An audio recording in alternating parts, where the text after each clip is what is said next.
Oh, God. Yeah, we're now live. Is it working?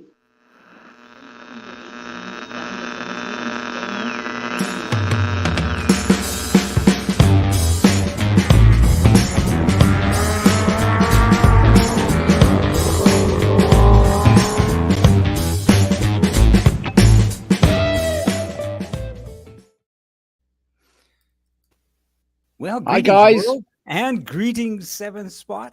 It's me, Seven Spot Jim, or you can call me Jim Gould. You can call me anything you want, but you can't call me late for dinner because I'm never late for dinner. But here we are. It's virtual and socially distant Sevens today from a very not so wonderful, somewhat cloudy, a little bit rainy, cold and miserable Vancouver, British Columbia. It's 7 degrees plus Celsius. Horrible. And of course, we have our show host for the day, John Minion. What's the weather like in Evesham? absolutely glorious. Yeah, my plants are growing. It's really sunny. It's not -3. There's no snow. It's not been raining, and it's not dark. You're lying. And if you believe that, you'll believe anything. And of course, the star of the show, we're bringing him in, Jose Windle. Jose, you're in Portugal, are you not? I am indeed. All I'm right. in the Algarve. Okay, South of Portugal. let's get the weather out of the way. It's a little later in the evening. Just tell me Right it's now, miserable. it's 2 okay? o'clock in the afternoon in Vancouver. 10 o'clock, I think. Is that about right? Yeah, 10 o'clock in the UK and Portugal. We share the same meridian line. Okay, So cool. it's exactly the same hour. Yeah. Well, that's very cool. And what's the temperature like in Portugal? It's cooler, actually. It's getting, I think it was 12? Something like that. Cooler. But... It can't get any cooler than we are in the UK. Oh, I know. Listen, John, I have experienced -2 while we were there a few weeks back, so I know perfectly well. And yeah, I don't miss it. And let me bring in our most recent guest, Trevor Rolfe. Hi, Trevor. You're right. Hi, Jim. Hi, John. And hi, Will. Jose Windle. No, Jose. Oh, Jose Windle.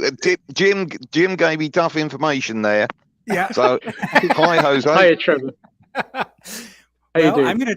I'm gonna turn the show over to the star because we're not here to talk to either myself or Trevor or John. We want to talk to Jose, and I want to find out about your Westfield. And you told me a little bit off air, kind of like you had an interesting story about. Well, this was your dad's kit that he put together, and you helped somewhat, right? Very briefly, probably a few hours worth of help. Maybe less, to be frank. Yeah. I think when was it? 2007. So I was 14, and I was like, oh yes, very excited to. Oh, we got a new kit because it came in a giant box. Yeah. And all nice and packed from Westfield. Did you order like the full kit? Yes. Oh yeah. But it was the because we used what was it called? The SEV kit. Oh, it was not the Mazda. It was the old Sierra one, I think. It was the SDV. Well, yeah. Single donor vehicle, that was. Exactly, that's the one. Thank you. I knew I was here for a reason. Yes. And what engine? You're welcome, mate. Well, initially it had a 1975 1.6 Ford Pinto engine off a Cortina, and it had twin 40 Webers and a 5-speed Type 9 gearbox. It was all nice and dandy. I'm not a big fan of Type 9 gearboxes, but that's just me. But yeah. Each to their own. Well, so far, so good. We never had any issues, to be honest. Yeah. But cool. But what's your experience, actually, just out of curiosity? Bit like a Land Rover gearbox. Yeah. Oh, never had any problems. No. Jose, I'm with you. They do need maintenance on the bushes and stuff like that. But yeah. And it leaks a little bit, but yeah, but it's like British motorbikes. They leak a little bit. They do it from the factory. It's the way it works. Standard issue, Exactly. as one might say. Yeah, if it doesn't leak oil, take it back. It's faulty. Yeah, exactly. And But, it's not leaking oil; it's leaking power. That's what I always say. Oh, don't get me started on that. The web, but that's another point to talk later in the evening. Let me just jump into it. I mean, as we're looking at it right now, it does no longer have that Pinto engine. You had it taken back to the UK, correct? What was the reason for that? I was going to ask about that because obviously it was a 1.6 litre Pinto. You had it shipped back to the UK. You've swapped the engine, then brought it back into Portugal. Exactly. And then you had a bit of a nightmare registering it. So, yeah, tell us your story. Could I suggest, could we go back a little bit? How complete was it when you sent it to England? Because I don't understand that bit of the story. So from when you put your few hours into help, how complete was it when it shipped to England and then returned? It was completely finished. It was ready to be IV8. Okay. And so it was basically on a transporter straight to Westfield, and it was IV8. Then we picked it up on a rainy. Winter's night. It was no. It wasn't night. We actually arrived in the Lake District in the afternoon. We had to go early, and that was quite an interesting. Port. Sorry? When you say it arrived in the Lake District, I used to live in the Lake District. Well, we live in Ullswater. That's where we live. Okay. Not far from where, I used to live in Millham. Right. Okay. I only moved there in 2013, and this happened before my move and went to study music and stuff like that. So it was way before that.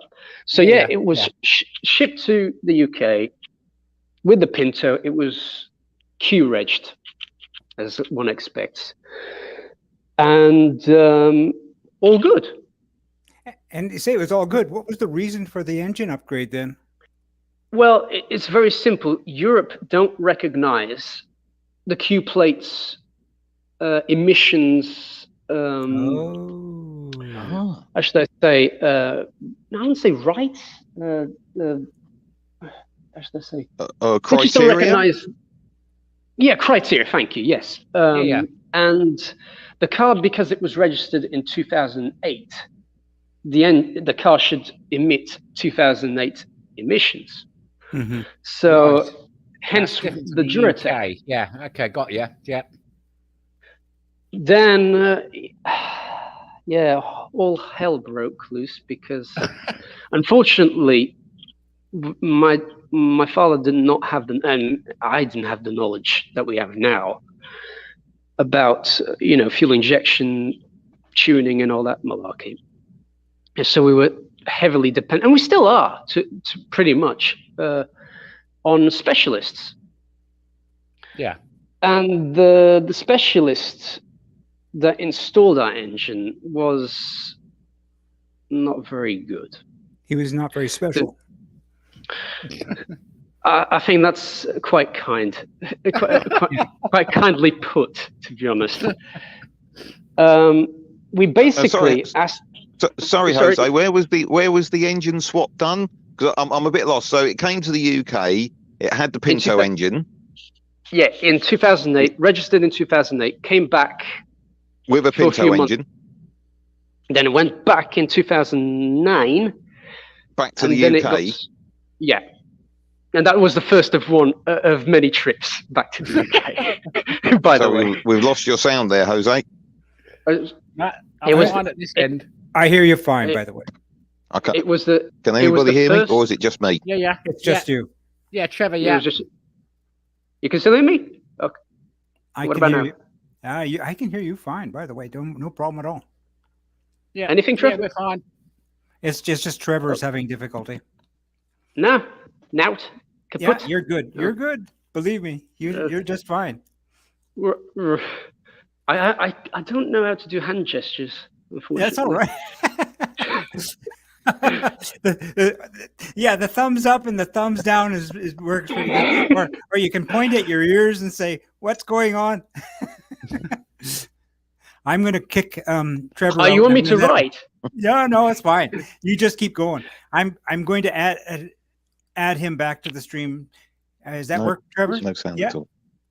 What about now? Yeah. Well, that's fine. Remember I was telling you about the opportunity to crash and burn on these things? You know, because it's like live radio, only it's worse because we can see each other. Well, this is one of those experiences. So I'm going to kick him from the studio. And yeah, but what happens, you see, is he has the opportunity to come right back in, and that'll that usually fixes the problem. But tell us the story. I mean, what happened was you came back and you got a specialist to put the engine in, and he did a crappy job. Is that what you're saying? I think even that's a very kind way of putting it as well, to be honest. Basically, we asked very clearly, this car needs to meet 2008 emissions. Well, and he said, "Oh, this is the module that you get, and it has throttle bodies and blah, blah, blah." We didn't know any better, and so we said yes, and we also asked him for a button because he said, "Oh, I can make a button that it can have one tune." And then switched to another tune for the MOT here in Portugal. Really? Yeah. We never got that. What we got instead was a very badly tuned Duratec. What else? A gearbox without oil. A gearbox without oil. Well, pretty much a few smidges of oil. Yeah. Welcome back, Trevor. Hey, Trevor. Taking the oil out reduces the weight. Completely. Might increase the temperatures a little bit. And increases my heart rate, to be honest. Had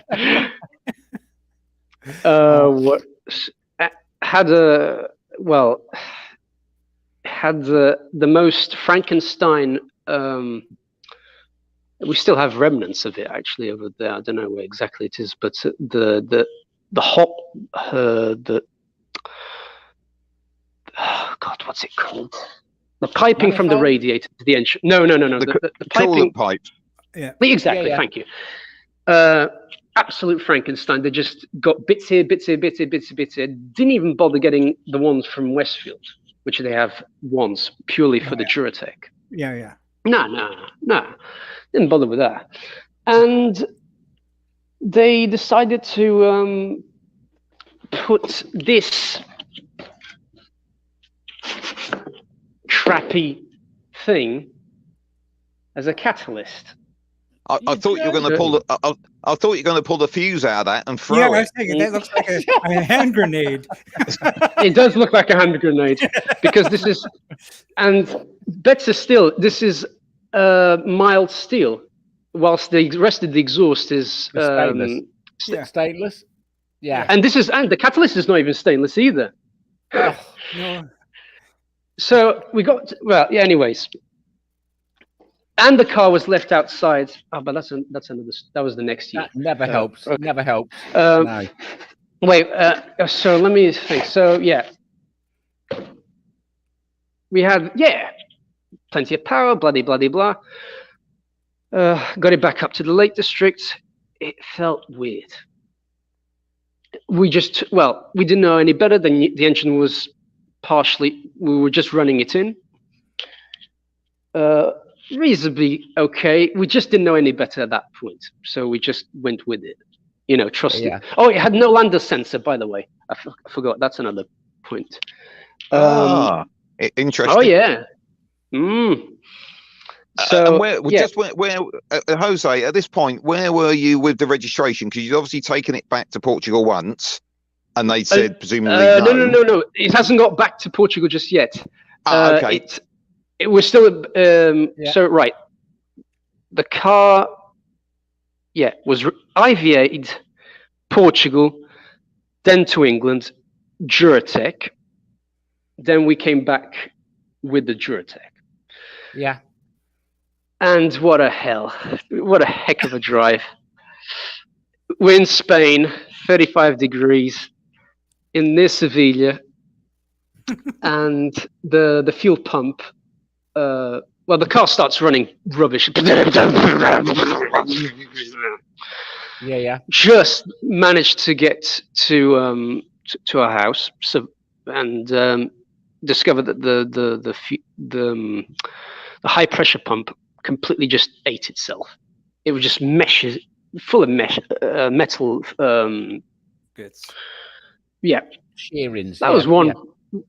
So then ordered another one. Then what else? Yes, then the start of the legalization procedure. Luckily, we know our MOT center a little bit. They're reasonably kind, and they before we actually proceeded to the official test, because you have an MOT for the number plate. So you got a normal MOT once the car is registered, but this MOT is like an introductory MOT to the legalization process. Well, the car didn't meet any emissions. It was horrible. It didn't pass at all. And they said, "Where's the lambda sensor?" Oh, it needs a lambda sensor? I didn't know. We had no idea, like I initially said. So then we called the guy, sent us a lambda sensor. Pretty much, I think he just attached it and somehow it connected to the ECU. The ECU was I can't even remember. But it was a crappy basic thing. Mega Squirt.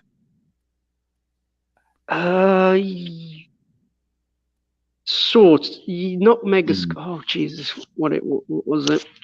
Or Emerald? No, that's too posh. Yeah. No. I'm trying to think what's down the poor end of because Mega Jolt is just for ignition, but if you had fuel injection, so that would have been a Mega Squirt. Yeah. I think it was a Mega Squirt variant, something like that. But it had another name. There are a lot of similar ones around that based, I think, on the same sort of software. So yeah. So that was another thing. So Dad and I are trying to work our slow computer or laptop from doing Skype, basically tuning. And this would have been when? What year? Still 2009. Okay. Then we got to another point where we no, but that's my dad's here. It's not I know it's MTech, but that's not the name of the ECU. That's what we're talking about. The fuel management system. In fact, it was the company's own. MTech do their own one. I can't remember what it's called, but yeah. Yeah. I didn't want to be saying the company, but frankly, You're in Europe. And we've had Brexit. They hate you. It's okay. Well, yeah. So I don't recommend. If you want your car ruined, don't take it to them. Just don't. For God's sake, just do it all yourself. Just do it all yourself. Jesus Christ. So yeah. What else? So you got it to the point. So we got to that point. It just no matter what we did, it still didn't pass. Sent it back to MTech. Oh God, why was it there for how long? So it's come all the way back to the UK again. Yeah, for a second time, yes. Yeah. So and then Dad flew, arrived to MTech. The car was left outside in the rain. I had a puddle of water inside the seat. Brilliant. really angry. Yeah. You know, just It's amazing how watertight these cars are. yeah. And no, it hadn't. The roof was not even on. I'm not talking about with the roof on. No, it's what we Yeah, call but the bathtub effect. Yeah. yes, which I don't recommend because yeah. I can't remember. Then we just gave up, and we went up north. Did you ever think just about just giving it all up and trying not to get it? Oh, 13 No? years this has taken. 13 years. Yeah. Whoa. That's impressive commitment. I would admire you for that. Yeah. The only reason why we committed because I had with my first wife. I'm not going to say anything. That's another. That's a category I'd rather not enter. Jose, you've met Jim's wife then? Quick, Jose, quickly move on quickly. Yes. Jesus Christ. Yeah, the unpredictability of the industry. Blimey. Yeah, Well, right. So you've gone back and gone back up north with it to take it somewhere else to get it running right. Yeah. From this point on, I'm not going to say any more names because it's too painful, to be honest. That's fine. Because I'm not on one for. Just tell us the stories. Don't need names. Yeah, exactly. That was the main culprit. I think it's amongst others. Right. The second one.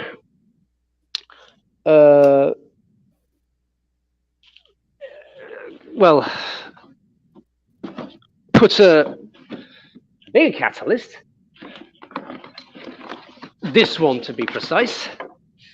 Oh, it was stainless steel, but it's the reason why it's a bit black because that put heat wrap to try and make it as efficient as possible so the heat doesn't dissipate. I am not a big fan of heat wrap, I have to say. Nah, me neither. No. That's why it's anyway in a box and storage. Yeah. So that was put on. A second ECU was put on, this time a DTA S40 ECU and a 2J2 Tech Edge wideband O2 sensor controller. Yeah. Any luck What with else? that? No, still failed. Oh, it ran perfect. Well, that's what and were you still? Was the car still in England at this point, or had you taken it back yet again? To Portugal? We tested it. We tested it at my cousin's garage. It has an MOT station in Penrith, and it barely passed. I mean, we're talking really. Speaking of Penrith, I've got a very funny picture which I will send you of Penrith train station. It's right. Not for here, but it is quite a funny picture. I'll leave it after. I'll drop you a message later on. Okay, it's quite fair enough. Quite an amusing picture. Is it car related, though? Or is it train related? Train related on the train station. Right. I'll drop it you later. It's a bit rude, but I can't. You know what I mean? I can't put it here. We're trying to keep it PG-13, at least. So you have managed to get it past MOT. Well, we thought it passed. So we drove back again to Portugal, and you're literally driving this all the way from Cumbria, all the way down to Portugal each time, there and back. Yeah. Well, sorry. The second time let me think. So the first time was to be IV8, was transported. The second time was on a transporter as well. But on the way back, it's always us driving, or my dad driving. In this case. Nice. And or was it raining? No, we never had any issues with the weather. Because we always chose sort of the right periods. to go. And we used to go through Santander, so from Portsmouth or Bilbao, I can't remember. It's a bit of a blur. You bypass France, basically. Exactly. Yes. Oh yeah. Oh Christ! No, that's a bit. Some might say that's the best thing to do, but hey, I wasn't going to go there, John. We just wanted to get home. That's how bad we wanted. Yeah. And still failed, basically. Then we had an issue with the what was it called? The throttle position sensor. TPS. Yeah. TPS. Yeah. TPS. Yeah. Yeah. TPS. Yeah. But that was the third time, I think, when it had to go back. And I had to redo another tune again because the guy can do the map from over Skype. So the car went on a transporter a third time back to Wigton, and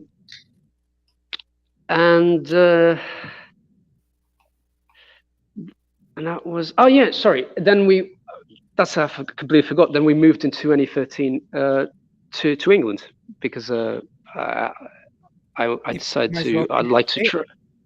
Yeah, so the car stayed British from 2013 till 2021.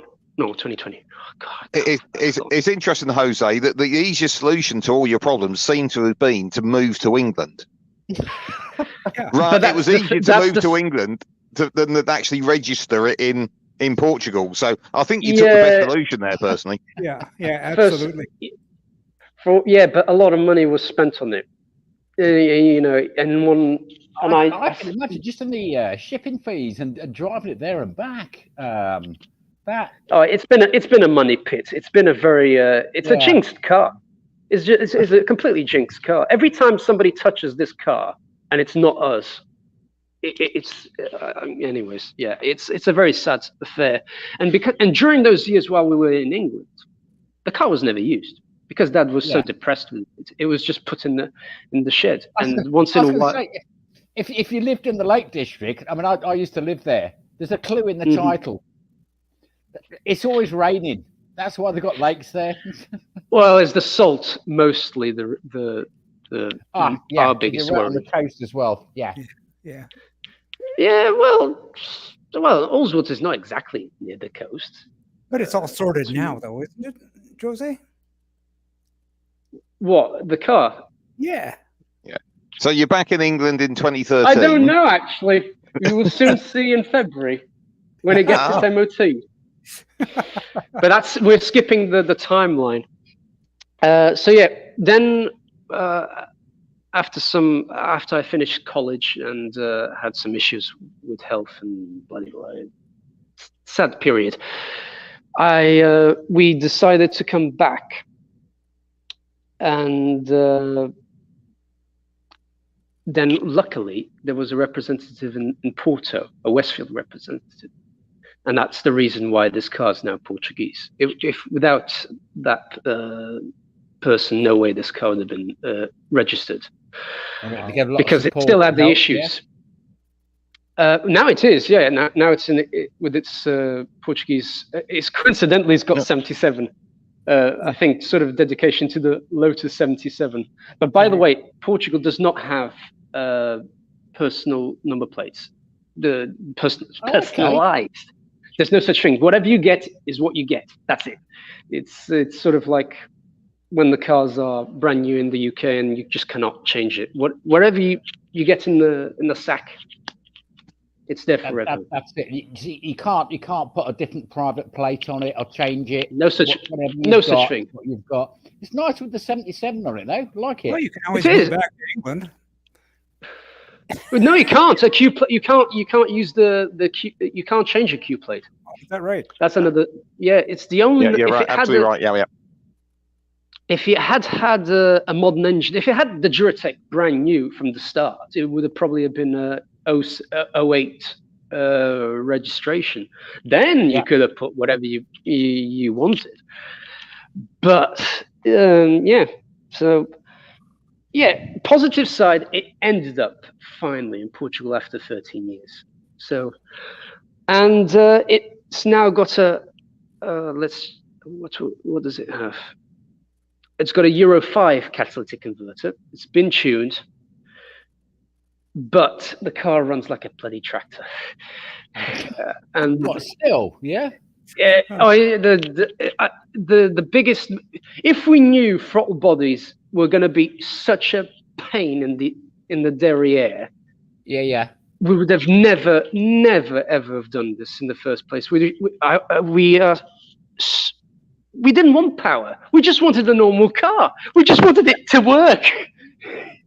You know, it was so simple. We never asked for throttle bodies. We just didn't know any better. We thought, it's fuel injection. Fuel injection. Should be somebody fine. will map it. Somebody will pass it. You know, it shouldn't be rocket science. Being realistic, I think though, to achieve the emission levels you were looking at for like 2008, by the sounds of it, I think you would have struggled to achieve that on carburetors. Yeah, that's what I was going to say too. It would have been impossible. It would have been impossible. I wouldn't even contemplate using the Pinto. Yeah. Jesus Christ! No. So not Jose, not the Pinto, but even if you had a carburetor onto that Duratec. Yeah, that's right. Which would be an option. You could run motorcycle carburetors or something like that. That's quite true. Yeah, that's quite true. You still wouldn't have got the emissions down to the level that I imagine you would have needed to pass 2008. So you were stuck down the throttle body line, whichever. The point is, we got to a point where we spent so much money. My dad just could not. We just try and we just didn't know it. We still had hope that it could still pass. So it now has. Oh, by the way, there was another thing that was missing: a map sensor. It never had one. So that was another thing I completely forgot to mention, and we risked it with this new catalytic converter, a Euro 5, instead of being a Euro 4, which is what would have been for 2008 equivalent. So, but the thing is, the car revs at idles at 1500 revs. And I don't think the MOT inspector will be very keen on that. It will pass probably at between because the test is done at idle and at between 2.5 and 4.5 thousand, something like that. There's a certain rev range. I think it's maybe 3,000 RPM. I can't remember. And it has to be able to hold it. Well, the engine doesn't really do that. It's sort of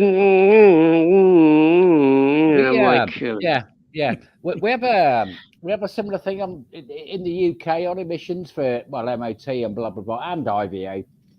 I've got a bike engine. Jim's got a bike engine, and ours revs for 13,750, which gets a little bit naughty, and you've got no chance on emissions. But you've got the chance to declare. You've got the chance to declare what your maximum revs are. So we just put a little red sticker on the rev counter at about 7,000 revs, and we just say that's the maximum revs. Yeah, and it gets us through every time. They don't know, does it? Well, I'm surprised.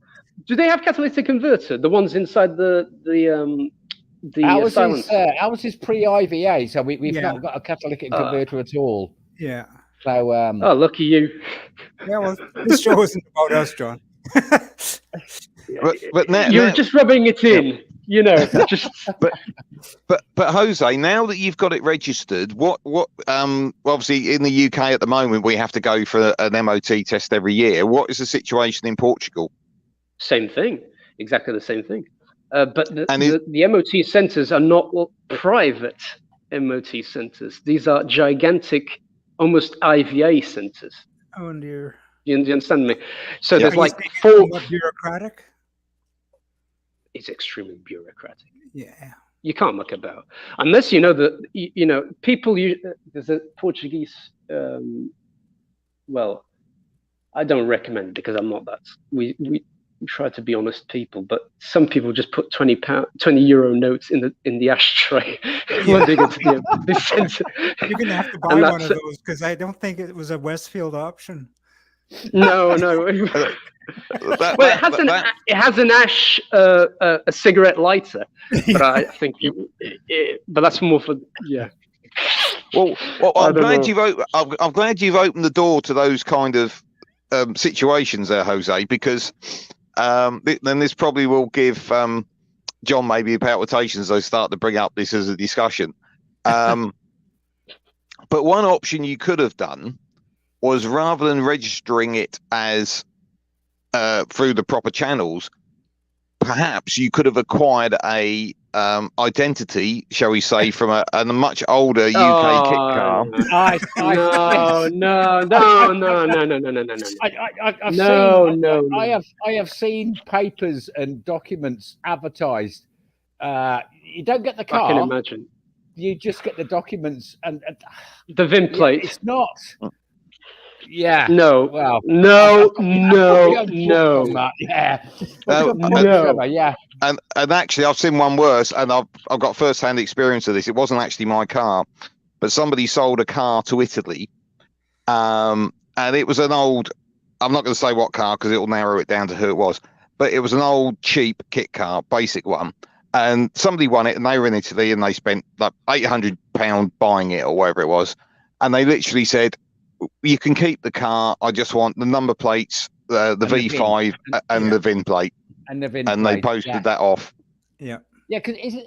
There's a date issue. Is it a date issue on the cars in Europe? Is it 1977? I've plugged that figure out in my head.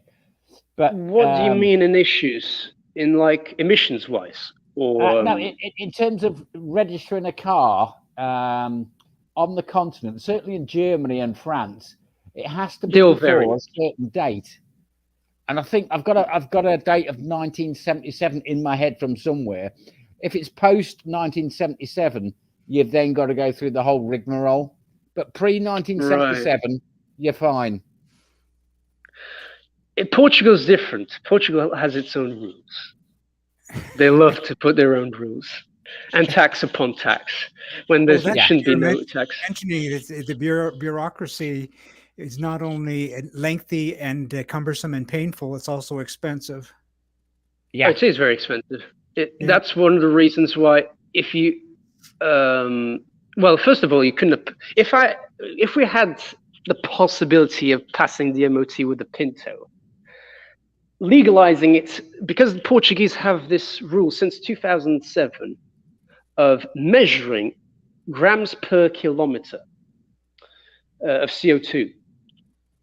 And what that means is they take your car, whatever it is, for example, it could be a Mini from 1987, Mini 1000, and they put it on the rolling road, and whatever CO2 comes out the back, that's the tax you pay. Wow. Yeah, oh yeah. And now it's even worse because, as you were saying, cars from 1970 have a certain, let's just say, liberties. Well, now Portugal, every single classic, no matter what the age, it has to do a CO2 test, regardless. Really? Because before that, before Christmas, in fact, any of you could have brought it in and you'd only paid on engine size. So basically the taxation is based on engine size and CO2 from now on. Wow. And before 1970, that was the point. You'd only pay CCs. Now you pay everything. So you bring a Jaguar E-Type 1969. So they make the calculation on the 4.2 liter. And let's just say it will probably do 350 grams per kilometer. So that would probably equate to, let's just think. And Brexit. I forgot. Which Brexit just really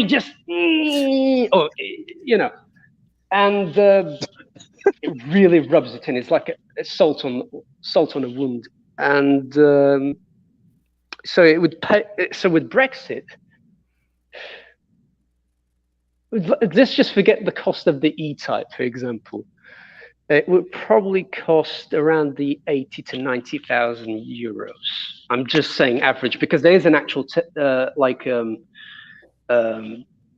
calculation website that you can actually go. Euros? Did you just say? Yes. As a on CO2. That's just on tax. Yeah. Yes. Yeah. We haven't even talked about paperwork. Can we just rewind there a second? Because I thought you were talking about purchase price. No. We're not talking about purchase price. We're just talking about importation price. Emissions cost. Yeah. Per year? Lots of diesel cars go through this. Oh, the diesel cars are even more expensive because they hate them. Which is fascinating because in the noughties, they were the cheap ones to buy. Yep. Everybody was incentivized to buy diesel. And diesel back in the early days was cheaper. Now look at it; it's more expensive than petrol. And in the UK, we were incentivized to buy diesels in the early 2000s because they were sort of low tax vehicles. And lower on emissions. Exactly. Lower on emissions. Yeah. Exactly the same. That's why if Dad's BMW in yearly tax, he pays 60 euros versus what, 280 pounds a year? How much would you say for a year 2000 BM? About close to 300. In the UK. Yeah, in the UK, yeah. Should be 290, isn't it? Yeah, probably 290. Might be a little less if it's a diesel, but yeah. Yeah, well, here's 60 euros. It just doesn't make sense. It doesn't at all. Now, if you bought the equivalent 530D diesel now, a brand new one, you'd be paying 600 a year, maybe 700. Wow, something like that. Oh yeah, wow. But that's not including that's just road tax. And anyway, that is crazy. Oh yeah. So in Portugal, just with reflect on what we have in the UK is that basically after 40 years, the government aren't really interested in either tax or MOT on the vehicles, whether it's cars or motorcycles. It seems to be very much a case of, particularly with the MOTs, it's very difficult to get some of the older cars to comply with some of the modern MOT requirements. So basically they say it's such a small element of what's on the road. On your way, you're tax-free and you're MOT exempt. There's nothing like that at all in Portugal. Well, here's the grey area. There is a thing, once cars are 30 years old, that's the difference between Portugal and Britain, you can have it certified as historic. Now, if I turn here to your right, the Pilgrim. Look at that Cobra. Well, I thought this was a 7-channel, not a Cobra channel. Oh yeah, we can't look at that anymore. No. Okay, I'm going to turn out this camera. I'm going blind. I'm going blind. But I wouldn't be so jealous. I'm going to kill the feed now. Well, do you want to see the George? I think the George is a bit more interesting to look at. Even the George is looking suspiciously at the Cobra. Actually, it is. Actually, yeah, that's quite true. Jose, I very, very nearly. You might have seen it on 7 Spot channel, a video that we did. I very, very nearly bought a Cobra. What kind? I was just about to pull the trigger. It was an AK, wasn't it? It was an AK with a 3.9 blueprinted engine in it. I went out on it. I took my wife in it at the time, out in it. I absolutely loved it. And that was a mistake. Yeah. And she woke up in the morning. She said, "John, I'm going to think about this." And she said, "I'd rather have a conservatory instead." So that was it. Well, You And at can't that say point- no. And at that point, John, you put your foot down, didn't you, with a firm hand, and had the conservatory. Naturally. I'm now divorced from Evesham. Crikey. Show us the Jesus. car. What engine? What engine? Well, do you really want to know what it is? Yeah. Rover. No, it's got the Pinto in that came out of the Westfield. Yeah, there we go. Right. Let me I'm try and only here change for the the... giggles. Can you still see it? Here's the... Yeah. Oh, no, wrong way. Oh, God, this is... Lefty loosey, righty tighty. I was right. It is the Pinto out of the Westfield. It is. Well, actually, there's two Pintos in this house. And that's the Webbers that were on the Westfield. Oh, okay. And one of the reasons for this being a 1.6 is very simple. Importation tax. Simple as that. Wow. Because you can't imagine, in the 90s, just to bring a 2-liter, you don't want to know. It was, and it was in Skuj, in the old currency. I can't remember exactly, but I think it was the equivalent of 5,000 euros. That's Wow. how much that paid in 1999. I think it was 1999. And yeah, I'll go quickly to the junkyard. Can you still hear me? Yeah. We all have one of those. Don't worry. Well, this is what was in the Westfield. Oh, there it is. Yeah. So it's now again a spare engine for the Pilgrim. So Recycle. yeah, but I tell you one thing. Oh yeah, that's another. That's the main project that we're on. It's an After 8 limited edition Mini. Rover is a Mini 1000. And yeah, Dad has just been doing the welding. It's done about 30,000 miles since new. Wow. And I'll tell you one thing: the Portuguese minis way better than British, because the rust is Manageable. you can't believe for a 1992 car. It's done pretty damn good. And it was from an old lady in Lisbon, and all original. The interior is pretty much impeccable. The steering wheel's on the wrong side. That's all I'd say. Yeah, I know. All right, But- me. I know for Jim is perfect. Actually, I don't know how to import a night. Well, actually, yeah, that's quite true. You guys would be perfect for Canada. That's quite true. Well, anyway, so you want to have a quick? Maybe I should put the front At the camera. Westfield too. It seems Yeah. Be doing a walk around of the Westfield. I know. Let me try and do what Jim taught me. I've only just learned. You've got a fantastic garage there as well. I'm well jealous. Same here. Same here. Cheers. Yeah. Well, Yeah. it took 8 years to build, and for Dad to finish the house. So it was a very long project. Right, let me just try and get the front-facing camera. Can you guys see anything? Yeah, there we go. Spot on. Right. Just before you start, Jose, can I just ask one question before I forget? Because I think it may be of interest to people. But I'm hoping I'm not going to bring you any more pain.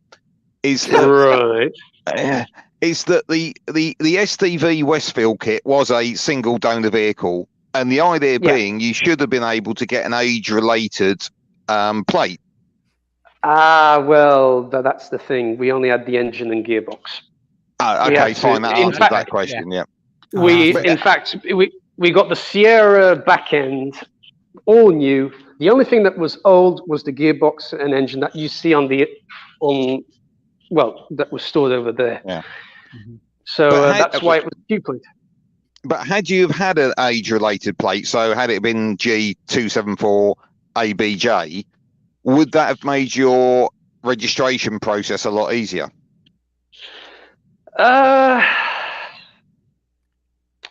Emissions-wise, it'd have been much easier, yes. But if the car was still registered as 2008, it would make no difference. The car would still need a 2008 engine. You know, it would, because I don't, there was a grey area during the IVA period where having all the bits from the donor car, yes, you could have the registration, but I don't think you could have the year of the car. But then there were years before in the 90s where you could, and I can't remember exactly how it all, what's true and what's not true, or what's official, I should say. Well, I built an IVA or SVA'd mine, and it's a G registration, which is 1990. But when you look at the V5, I would have to double check. I might even dig it out quickly in a minute, because it basically it refers to a 1990, but rebuilt in 2004. Okay. So you would have had the same problem. Yeah. But what does it say on the actual V5? Does it say the name of the kit, like Westfield or whatever, or does it say? Yeah, it does say Robin Hood. Does say Robin Hood. That's okay. So that's a bit funny more enough. Correct. Okay. There's one here I prepared earlier. All right. Was it? Okay. On the special notes on the front, it says WADS registered and/or used, declared manufactured in 1990. So that was a G registration. However, if I look at date of first registration, it's 2004. That 2004 doesn't matter. No, that's useless. In fact, that would be a pain in the ass, actually. In fact, there's a Gardner Douglas. I'm not going to mention who it is, who just managed to import his Gardner Douglas with a 6.3 liter V8, and it's 2003. And he's having emission problems just like us. Because, you know, it's not fuel injected, no catalytic. Well, it actually has catalytic converters, but it's the same bloody. He's been misinformed like us, unfortunately, and he has those 100-cell bloody. You might as well not freaking have anything on it. It angers me what people can, you know, when you don't know what you're doing, people can just give you rubbish. Stuff information. Yeah. I will say this. It's a very pretty looking car, even though come in through the races. Dash. You've got black. It's a completely standard dash. Yeah, well, the Smiths dials were an extra. Smiths, they are expensive. But we thought, well, we might as well go for it because, you know, in those days the nobles all had these Smith dials, and I thought. Oh, come on, Dad. Let's get those instead of the VDOs. The VDOs are nice. There's nothing wrong with them. I don't know. We just thought, well, we'll just go one step up. They look nice, really nice with the red interior. Yeah, and the seats look comfy too. And I can see you got a GB sticker on the back. Is that a? Well, it's purely decorational. Yeah, is that a two waggly fingers up to the Portuguese? No.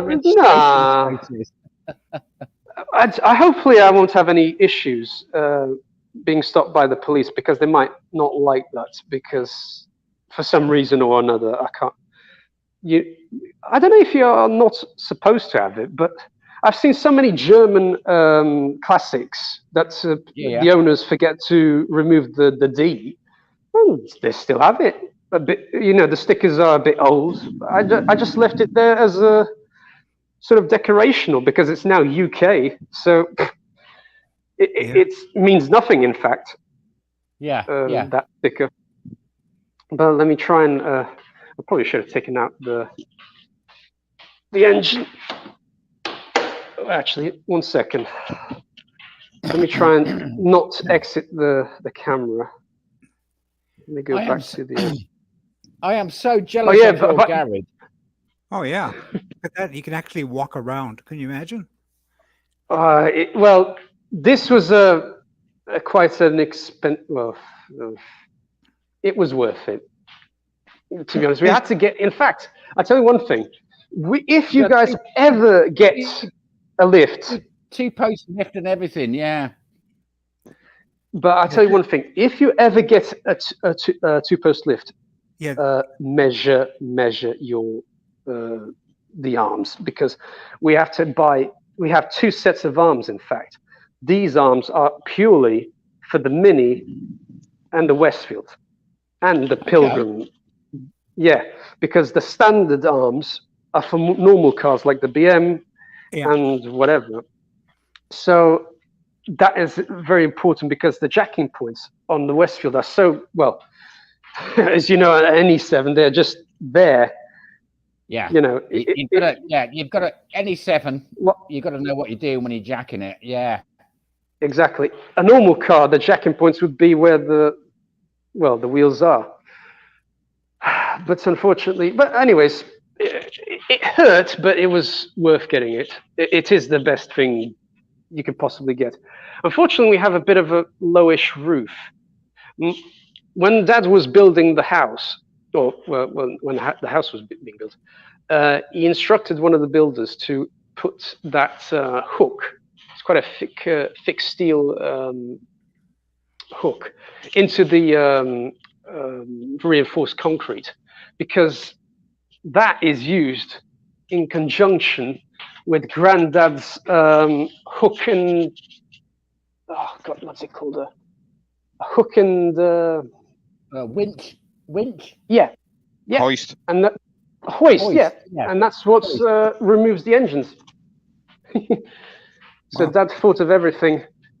Wow. Whilst building the house, and it's a bloody useful thing.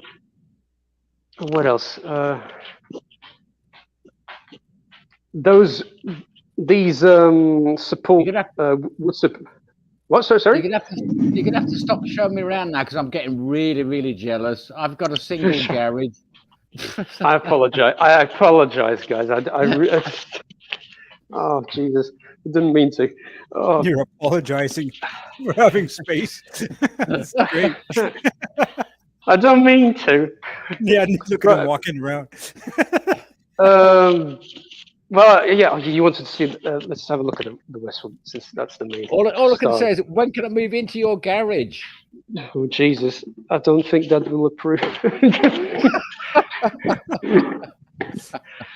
Even if the rent was good, I don't think it'd approve. It is his cave, I should say. This is interesting. You're doing this all one-handed. You know, you can't actually put the camera down. I shouldn't be doing this one-handed. I should. You can put the camera down for a moment. We'll film some air. Let me just change the camera. How do I change it back to the? Well, if you want to concentrate that on Jose, I can fill in with a quick funny. Talking about space in garages. I'm into me motorbikes as well, and oh right, I'm absolutely rammed at the moment, and then I got offered another bike. I said no, I really can't take. I haven't got space. And then I was like, and then it's free. I went, oh Jesus! I'll find the space somehow. Yeah, that's right. Sam, you'll have to tell us about some about your engine swaps as well, about where you bought a donor car and your missus did not know much about it. Yeah, well, you went from a Pinto to a Z-Tech. Z-Tech, was it? Mm. Oh, nice. Yeah, well, the only thing was, a mistake I made was I said I was going out to buy an engine, and I came back with a complete Mondeo. Ooh, blimey. Well, I kind of wished we'd have had a complete focus on Mondeo, frankly, because we'd have recycled everything and done it all our freaking selves. Excuse my French. But yeah, here she is, the jinxed beauty, unfortunately. Looks very tidy installation. Yeah. Very tidy engine bay, that as well. And your air filter as well. Well, the air filter's seen better days, to be frank. We need to buy a new one because this is ridiculous. It is, well, it's since 2009. It's getting really... It's just the depth of it as well, because I see so many people just fitting air filters that are just too short for the trumpet end, what I call the trumpet end on the intake. Well, Dad was considering getting the smaller ones actually because he just hates this thing sticking out like a sore thumb, and I do. Yeah. I don't like it either. But it was put there for a reason, so I'm presuming that's probably why. Oh, that's another thing I completely forgot. When they were installing the engine, they put the wrong. Oh God, I'm thinking in Portuguese now. What's it called? Coolant. The wrong coolant. Or No, wrong coolant. Wrong coolant. wrong coolant. They put- Yeah. Yeah. And how And about the transmission? Did they had the good sense to put some fluids in that? well, Dad only discovered that when we arrived back in Portugal Yeah. because we basically these last 13 years has been basically correcting everybody's mistakes. It's yeah. But and at the moment he has not been driving it since it's been imported. I'm the one who's been using it because I feel it's just a shame. You know, the car's finally here, and it's might as well use it. Yeah. Yeah, And, as long as it's usable and drivable, yeah, go for it. Yeah. And Yeah, it is. It's segue into exactly what you're using the vehicle for. You're breaking into a new career. You started out as studying music, then you're a musician, and now you're going for the YouTube and Instagram Hall of Fame. or the Catastrophe Hall of Fame, but But the other thing One is, the can cars, pray. the other thing is the cars don't like to be sat. No, exactly. But That's it another does reason. them Exactly. yeah. Yeah. it Yeah. does them a lot of good to be just. But even if you're only going around the block, just keeps things like the brakes and everything free and completely. running. So Yeah. Oh yeah, completely. And what else? What do you want to know? It's got no LSD. It's a standard rear end from a Sierra, or whatever it Yeah. came with the kit. I can't remember exactly. It has no. It's the standard. Oh God! It has no wide. chassis. Oh my God! No, this is the wide chassis. I'm talking about wide wishbones. Oh, okay. Oh yeah. Yeah. Wide track. Wide track. Thank Yeah. you. Yes. God, I Well, can you remember. know, that's an interesting question. I mean, I don't know about Westfield. Is that it was an option? You could have a wide track. You Oh can- yes, you yes. can get- yeah, you can get the wide wishbones on it. Okay. If you look at MK Sport, which we've got one, MK on the front end is probably one of the widest out there. Oh yeah. An MK won't fit on some trailers. Oh really? Oh Yeah. Jesus! I didn't think it was that wide. Right, so it's Yeah, even no. wider than this car. Yeah. See, no, the MK sports cars are pretty damn wide on the front end. Yeah, not so Are much they on the wider back than a end. DAX? They're about the same size as a DAX. Right. If we're I going never knew that. to, if you're going to talk about whips, Robin Hoods are fairly well up there because they use the original rear axle and subframe. Because I think in the Westfield you've got Westfield's own wishbones in there, haven't you? Which keeps the width down. Whereas with the Robin Hood, it's got the original width at the back, and the front I think is actually wider than the rear. So yeah, when it comes to chunky, Robin Hoods are up there. Yeah. Well, Trevor, actually, now going back, before buying the Westfield, we were going to buy a Robin Hood. If that was, and in fact, let me have a look. We have the DVD how to build a Robin Hood somewhere. Oh, Jesus. Trevor. Shit! Trevor, Oh, you're going to have to tell us some stories about that. Oh, we could do a whole video on that one. Oh, It's a 12-hour epic. But and then before Is it that, building it we or just were. reading the manual? Well, this is actually another. Even going before the Robin Hood, we were going to go for a Jaguar XK140 replica, but thank God we didn't. Oh, Jesus, it would have been a hellish thing to import. It would have been impossible, in fact. But yeah, it's somewhere along here. We were going to get a Robin Hood because it would have fitted the Pinto. Yeah. That was one of the reasons. I was going to say, Trevor, because from what you told me, when you looked at the Robin Hood DVDs, they weren't quite all in order, were they? No. It was spectacular that you would start. It would start off possibly quite sensibly because he's using old bits of footage, and you'd have like putting the engine and the gearbox in and putting the suspension together, and then the next thing would be putting the windscreen on. Well, that's an interesting one. and then you'd go on at 2 steps, and then it would be fitting the rear lights, but you haven't fitted the arches yet because that's on the second DVD. You know. Oh Jesus! It was spectacular, and it was very homemade. Yeah. Oh, there were classic scenes where he would be fitting something, and a dog walked across in front of the camera. Oh, I don't remember. I make none of this up. I make none of this up. Yeah, and go on. I mean, I know they all came with a kit, and you got them. But when it went wrong, he just cut the video and cut the bit when it went right. Here's what I finished earlier. Hey, well, that's sort of like this live stream.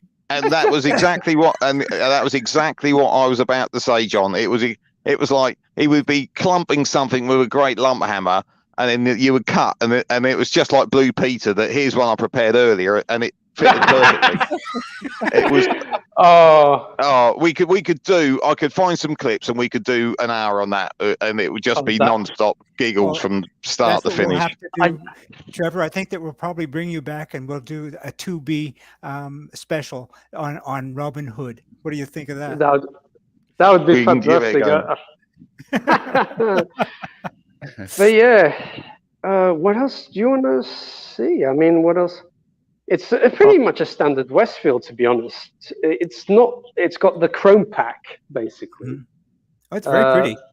And how do you use it? I mean, you say you get out and drive, but it's basically sort of like a garage princess, sort of.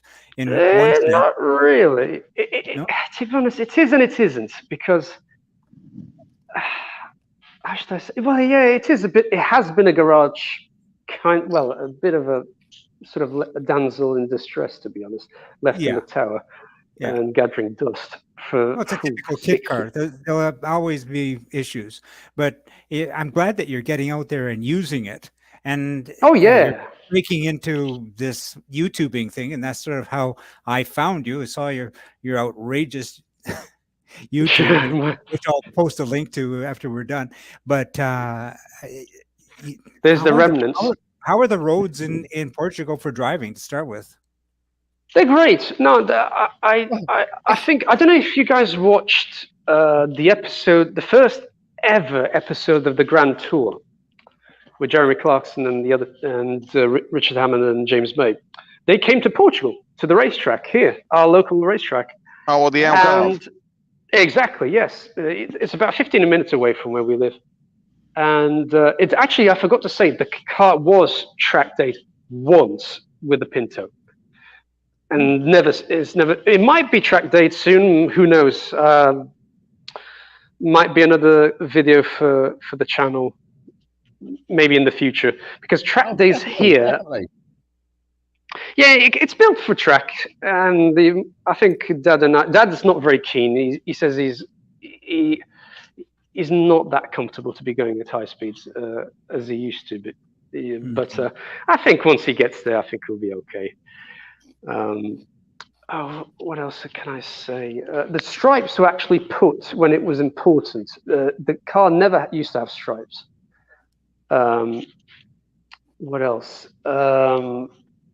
Dad's. This is our homemade mud flaps. Nice. The reason I kind of like that. Sport. The reason I put sport is because in Britain, with the Duratec, it would have been called the Sport 2000. But in Portugal, it's called the SCI. But these are from Halfords, by the way, for those in the UK. They're the cheap Halfords do-it-yourself kit. And he adapted.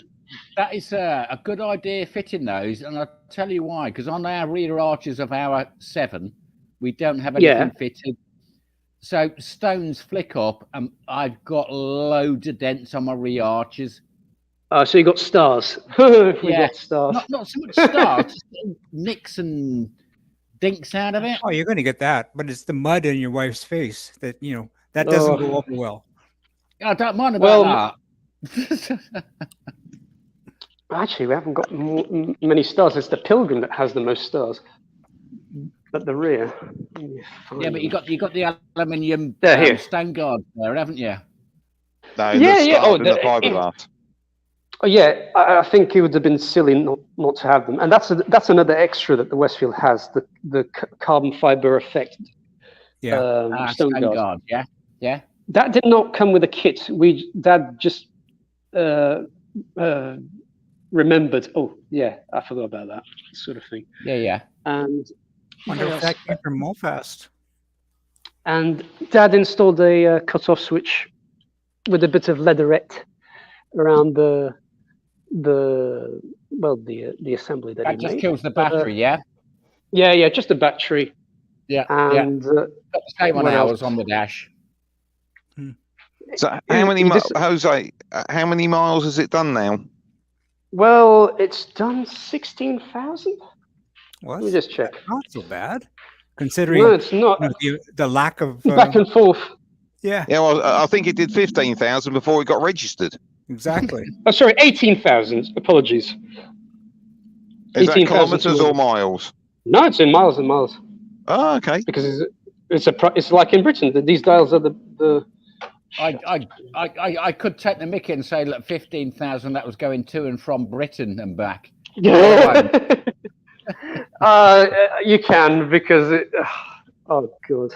Look, I mean, I think the main thing is you've got it sorted. It's running fine for you. The thing is, it's tuned to pass emissions, and I've seen the video. It seems to pass, but I'm concerned that it might not. Yeah, I'm still not 100% sure, but we will soon see in February. And Jose, I think the best thing, maybe you could talk to someone from Volkswagen, because they're apparently very good at getting things through emission tests. I wish. Actually, my cousin works at Auto Europa, which is the biggest Volkswagen factory in Portugal, that produces the T-Roc. Actually, there you go. Yeah, there you go. Problem. Problem solved. I don't know. Oh, this is the map sensor. That's it. Never had. Yeah. What a story. No, really interesting. It's just sad because I wish we could have just used because the same year that this car was, once it was registered, we went to the first very track day of the opening of the racetrack at the Autodromo, and there was a brand new Caterham, Portuguese registered. It was a 1600 Academy, but it was homologated for Portugal. And it had. I was going to say, got homologation, haven't they? Yeah, so you've got no chance, yeah. Yeah, the Caterham got it right, and is what we wanted it in the first place. It's a pity Westfield couldn't afford the homologation, sort of like, like when restaurants have that Michelin star status. Yeah. Well, it is very expensive, and quite naturally, they're not going to spend where they can't. And I don't want to bring it up, but Westfield, let's put it this way, they are resurrecting themselves. Let's put it that way. Kind of. I don't know. We're still waiting for the parts store to open. That should be open in the new year. Well, they said it was going to be open in the new year. They're now down in. They said January, yeah. Not Milton Keynes. It's Bicester way. Is it? I can't remember. It must be something. Yeah. Just contact John. John's going up there to pay a visit to Trevor, a different Trevor, over at Westfield to see if we can do a nice walkthrough of their shed. So hopefully, yeah. Oh, that'd be nice. They've got the showroom up and running, as far as I can see, but they were trying to transfer parts down from the Midlands down to it's Bicester Heritage Centre. Yeah. Right. It won't mean anything to you, but it's in England. A second. Are we still there? Yeah, we're still. Sorry. I think we're going into the battery hyperdrive situation on your phone now, because after a certain period of time, your uplink is going to start to fade on your portable phone just on lack of battery power. And we've been on for an hour and 15 minutes. Have we? Oh, Jesus Christ. Have I been boring everybody that much? I apologize. Not at all. But I think that we've covered all the bases. What I would like to say, Jose, play us some music.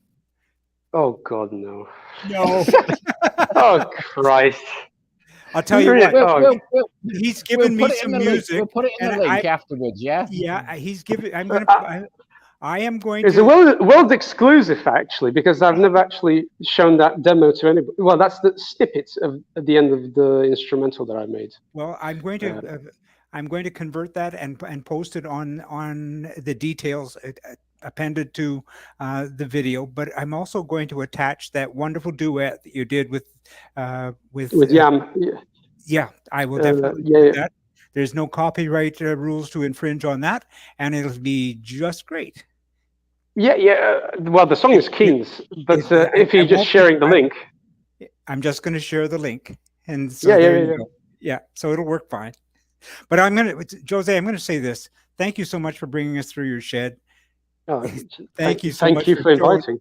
My pleasure. Jose, it's been an absolute pleasure talking to you. Yeah. Sorry you had so much pain. Yeah. Yeah, same it. Well, the pain hasn't finished, so you've got plenty of adventures left. Well, that's what I mean. You could build your whole YouTube channel about pain, and we'll all watch. But I'm really impressed, Jose, that you stuck at it as long as you did, because you obviously a lot of people would have given up a long time before you did, and all your travels back and forward to the UK and your battles in Portugal. So really impressed how you got what is a really nice looking car on the road over there. So very impressed. I was going to say, my dad will be very. I was going to say the same thing back to you, Trevor. Just thank you for joining us tonight. Yeah, absolutely. That's right. You've had your own lovely to meet. tribulations and trials. Yeah. With the Robin Hood, but a kit car's never finished. No, absolutely not. Well, they're always evolving, aren't they? I see. Yeah. So with that, guys, why don't we put a bow on it? I'm going to put myself back into the picture quickly. I'm going to say thanks everyone for joining us. Another great story. It's an ongoing story, and I know it's going to be great when you get that car sorted. But I'm going to put a link to Jose's YouTube channel so you can all take a look at some of the adventures. He's got a quirky sense of humor. You're going to love it, and especially his music. I'm going to put that in the Substack, so that way you're not doing any copyright infringement, and everything will be just groovy. So with that, guys, I'll say thanks, and I'll say to everybody, we will see you at 7 Spot. Be seeing you. All right. Cheers, guys. Thanks, guys. It's been a pleasure. Thank you. Thank you.